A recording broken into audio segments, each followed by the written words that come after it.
Welcome along, fellow time travelers. This time around, we're going to go to Newport, Rhode Island, and check out Marble House. Before I begin, please like and share the show and subscribe to my channel and hit the notification bell. Now let's begin our journey.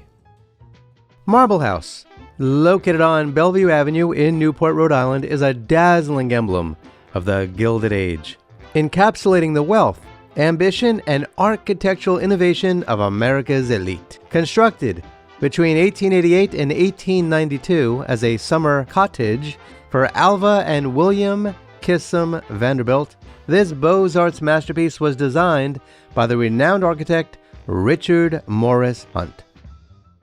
Upon its completion, it redefined opulence in American residential architecture, costing an astonishing $11 million. That was approximately $385 million in 2025, or $660 million in 1890 gold dollar equivalents. Recognized for its historical and architectural significance, Marble House was added to the National Register of Historic Places on September 10, 1971, and designated a National Historic Landmark in early 2006. Today, it serves as a museum operated by the Preservation Society of Newport County, drawing visitors like me, and maybe even like you, to its lavish interiors and storied past. Now let's talk about its historical context and construction. Marble House was commissioned by William Kissam Vanderbilt. He was, as you can imagine, a member of the Vanderbilt family, whose fortune was built on railroads and shipping. The mansion was a 39th birthday gift to his wife, Alva, a formidable socialite and early advocate for women's suffrage. That's a pretty good birthday gift, isn't it? The 50-room estate required a staff of 36, including butlers, maids, coachmen, and footmen, to maintain its grandeur. Of the $11 million construction cost, $7 million was spent on 500,000 cubic feet of white Westchester marble, which gave the mansion its name and luminous exterior. Marble House's construction marked a pivotal moment in Newport's history, transforming it from a modest summer colony of wooden homes into a resort of grand stone palaces. Its influence spurred other monumental projects, such as the Breakers, built by William's brother Cornelius Vanderbilt II between 1893 and 1895. And if you want to learn more about that, check out some of the videos I produced about the Breakers. Alva Vanderbilt played a central role in the mansion's social legacy. After divorcing William in 1895, imagine who in the world divorces a Vanderbilt, especially way back then, she retained ownership. After all, it was a birthday gift and everyone knew it. In 1896, so this is a year after getting divorced, she married Oliver Hazard Perry Belmont and moved to his nearby Belcourt mansion. Kinda makes you wonder if something may have been going on between Alva and Oliver. What do you think? Following Belmont's death, Alva returned to Marble House and, in 1914, added a Chinese tea house modeled on 12th century Song Dynasty temples on the seaside cliff to host women's suffrage rallies. In 1919, she closed the mansion and relocated to France to be near her daughter Consuela Balsan, dividing her time between a Paris townhouse, a Riviera villa, and the restored Chateau d'Augerville. Yeah, I know, I probably pronounced that wrong. What can I tell you? What do you want me to say? Chateau d'Augerville? How's that? You like that? Is that better? In 1932, Alva sold Marble House to Frederick H. Prince. The Prince family occupied the mansion during Newport's summer season for over 3 decades, preserving its interiors by residing primarily in the third-floor servant quarters. A highlight of their tenure was the 1957 Tiffany Ball, hosted to benefit the Preservation Society of Newport County. Attended by prominent figures such as John F. Kennedy, Jacqueline Kennedy, and Vanderbilt descendants, the event underscored the mansion's enduring prestige.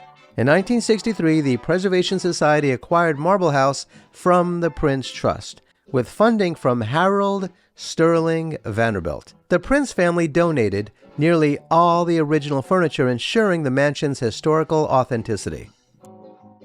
Marble House is a landmark of Beaux-Arts architecture in the United States. Richard Morris Hunt, who had previously worked with the Vanderbilts on their Fifth Avenue Petit Chateau, designed the mansion, while Jules Allard and Sons of Paris crafted its French-inspired interiors. The grounds, designed by landscape architect Ernest W. Bowditch, featured manicured lawns and fountains that enhanced the mansion's elegance.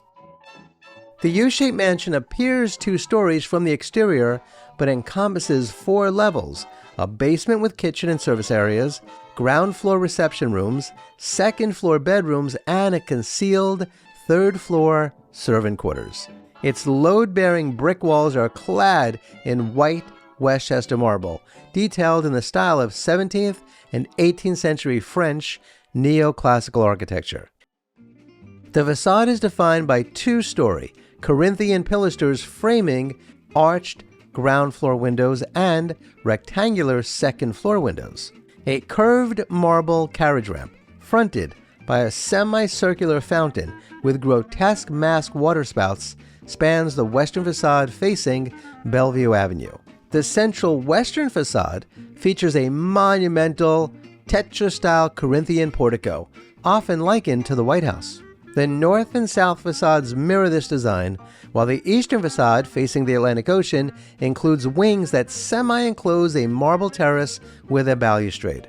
The eastern facade's central portion has 4 bays of ground floor doors topped by arched second floor windows. Now let's talk about interior features.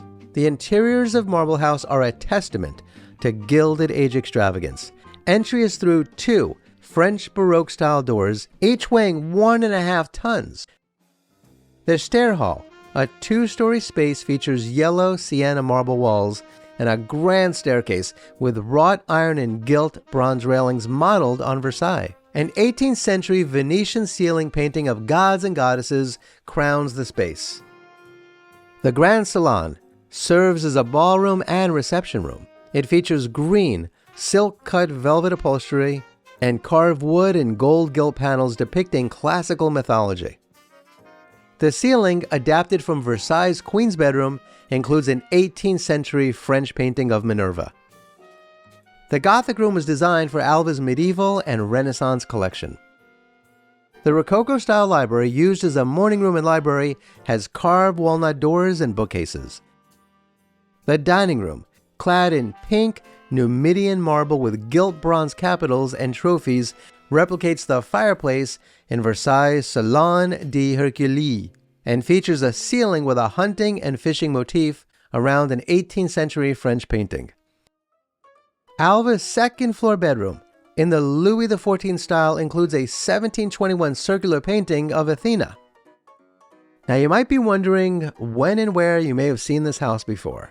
Well, I'm going to tell you. Marble House's interiors have been featured in several films and TV productions.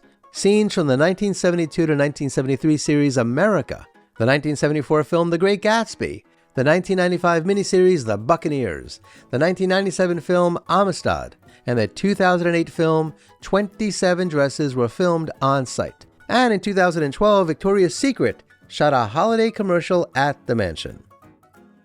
Marble House remains a powerful symbol of Gilded Age architectural innovation. The Prince family's careful stewardship and the Preservation Society's acquisition have preserved its interiors and furnishings as the Vanderbilts intended. As a museum, it offers visitors a glimpse into an era of unparalleled wealth, while its use for events and media productions keep it relevant in contemporary culture. Marble House stands as a testament to the Vanderbilt family's ambition, Hunt's architectural genius, and Newport's transformation into a Gilded Age enclave.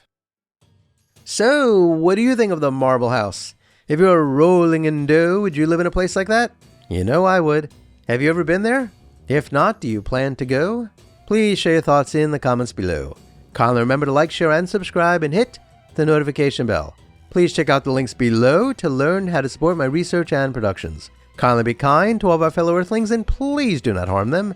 And do yourself a favor and go to a local shelter and adopt a cat or a dog or both. You and they will be very glad that you did. Until next time, I wish you safe travels on all your journeys.